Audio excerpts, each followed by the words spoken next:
Halo semuanya, perkenalkan nama saya Dini Kusumaningrum dengan NIM 131210002. Di sini saya akan mereview atau menjelaskan kasus mengenai serangan ransomware terhadap Bank Syariah Indonesia atau yang biasanya kita kenal dengan nama Bank BSI.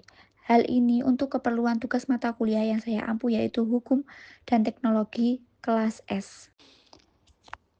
Latar belakang, perkembangan teknologi informasi dan komunikasi telah memunculkan dimensi baru dalam aspek kejahatan, yakni kejahatan siber yang bersifat lintas batas dan multidimensi. Salah satu bentuk paling destruktif dari kejahatan siber adalah ransomware, yang menyerang sistem elektronik untuk mendapatkan keuntungan dengan cara pemerasan digital. Insiden ini yang menimpa Bank Syariah Indonesia pada Mei 2023 merupakan preseden penting dalam dinamika keamanan digital nasional, terutama dalam sektor jasa keuangan berbasis syariah yang mengembangkan amanat pelayanan publik secara inklusif dan berbasis prinsip keadilan. Signifikansi insiden serangan siber terhadap BSI tidak hanya menyebabkan kelumpuhan operasional secara temporer, namun juga menimbulkan gangguan sistematik yang mempengaruhi kepercayaan nasabah, stabilitas layanan keuangan, dan kredibilitas lembaga keuangan syariah.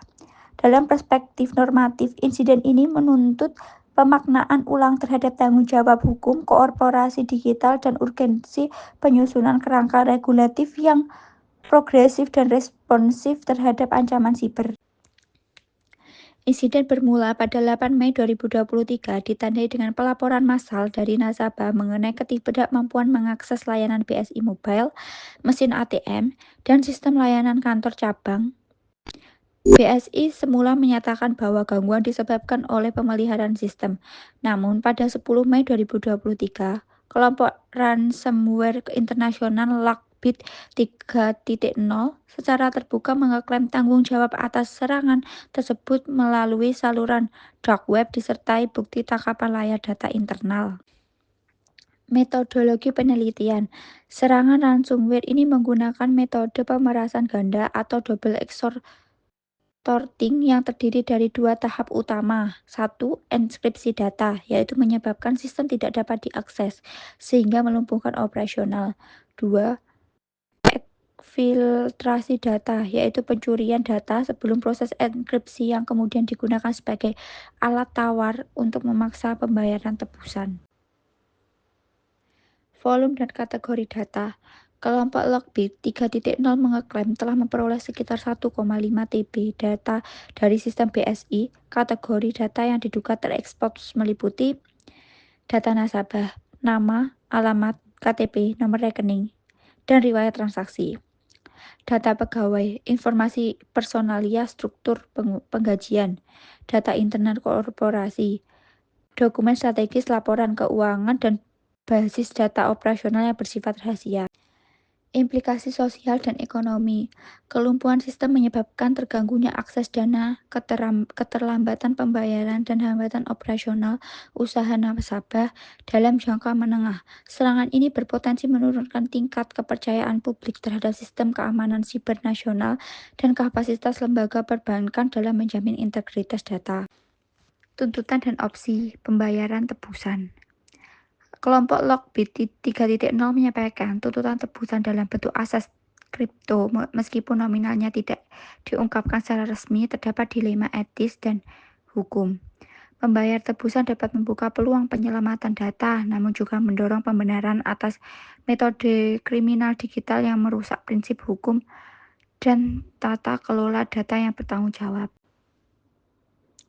Strategi pemulihan oleh BSI.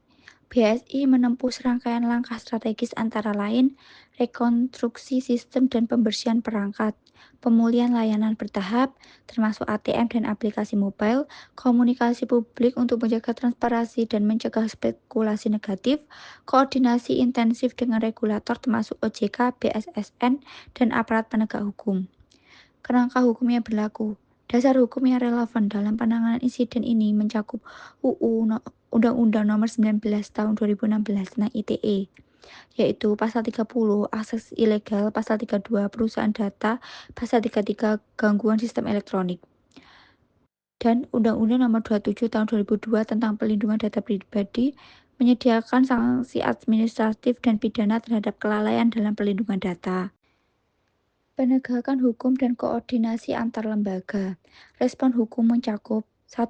Investigasi forensik digital oleh Kepolisian RI dan BSSN, kerjasama internasional melalui Interpol dalam kerja bilateral untuk melacak pelaku, 3. Penerapan prinsip pertanggungjawaban korporasi termasuk audit independen pasca insiden.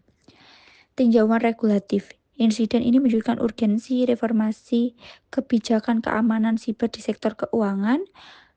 2. Pembentukan unit tanggap cepat siber di bawah otoritas dan sektor keuangan. 3. Revisi protokol manajemen risiko TI untuk sektor publik dan swasta.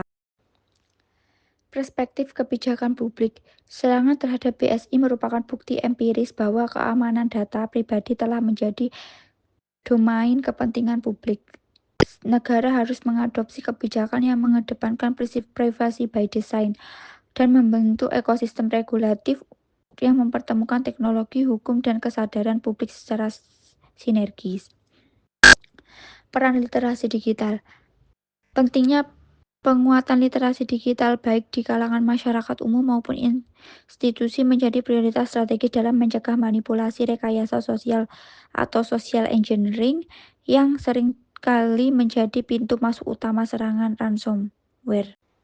Jadi dapat ditarik kesimpulan bahwa serangan ransomware terhadap BSI menegaskan bahwa ketahanan digital tidak dapat dipisahkan dari prinsip-prinsip hukum, keadilan, dan perlindungan hak asasi digital. Dalam kerangka negara hukum, upaya mitigasi pencegahan dan penegakan hukum atas kejahatan siber harus dilaksanakan secara simultan, terkoordinasi, dan berbasis pada tata kelola yang akuntabel serta proaktif. Sekian dari saya, semoga bermanfaat. Wassalamualaikum warahmatullahi wabarakatuh.